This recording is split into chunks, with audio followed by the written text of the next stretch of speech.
Hey family, it's Rachel here, and we are walking through the book of Psalms together. And today we are digging into Psalm chapter 4. But first, let me ask you a quick question. Do you ever lie awake at night with your mind just racing? Like all the thoughts of the day seem to be consuming you, and you have a hard time just getting settled and falling asleep? Well, if so, Psalm chapter 4 is kind of like a bedtime prayer that teaches us how to find peace even when life feels unsettled. So let's read this. And of course, I'm going to share some things along the way as we're reading, but we're going to do this together. Let's start with verse 1. Answer me when I cry, O God, who declares me innocent. Free me from my troubles. Have mercy on me and hear my prayer.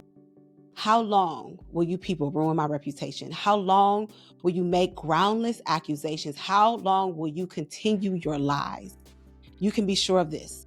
The Lord set apart the godly for himself. The Lord will answer when I call to him. Listen, I want to pause right there because what David is saying right here is that he is being accused of some things. They're trying to mess up his reputation. But I love this moment because he begins to encourage himself with truth about the Lord. And he said, the Lord set apart the godly for himself. We as the Lord's children are set apart. We as godly children, as children of the Most High God, are set apart. And he sets us apart for who? Us?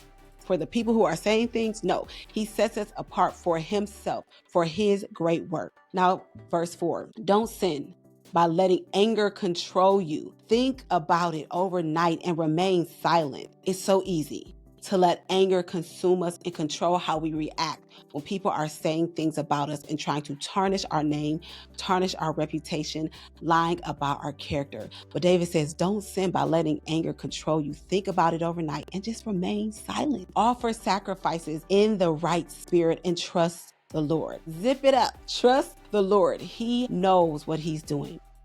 Many people say, who will show us better times? Let your face smile on us, Lord. You have given me greater joy than those who have abundant harvest of grain and new wine. In peace, I will lie down and sleep. For you alone, O Lord, will keep me safe. The Lord is going to keep us safe. Man, what a powerful prayer to pray after a rough day at work, after a rough day with kids, after a rough day with family that might be speaking things about you that may not be true.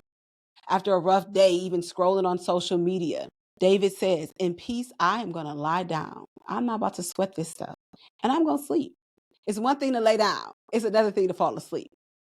For you alone, O Lord, will keep me safe. Now let's talk about the big three of chapter 4. The genre of this psalm is a lament and a trust psalm is what it's known as. It's moving from complaining to confidence in who God is. The theological tone that we're looking at here is it's personal and it's peaceful. It's showing us how to end the day with trust and not anxiety. Okay. But when we look at the bigger picture of the story of how it all comes together, Psalm 4 echoes a biblical invitation to cast our cares on the Lord, which we see in 1 Peter 5 and 7, and to find peace, not in our circumstances, but in his presence. The key verse here will be verse 8. In peace, I will lie down and sleep, for you alone, O Lord, will keep me safe. True rest in God isn't about everything being fixed the next day when you wake up. It's about trusting God enough to sleep, to fall asleep, even when it isn't, even when things are still going haywire. Now, I want to ask you a real question. What's been stealing your peace lately? And how can you trust God and lie down and sleep in the midst of it? Now, if you haven't already, I want you to go ahead and grab the journal called Your Summer in the Psalms. You can find it at wordseed.com or the link will be in the description. And as always, remember, time with God is time you will never regret spending. I will see you in Psalm chapter 5.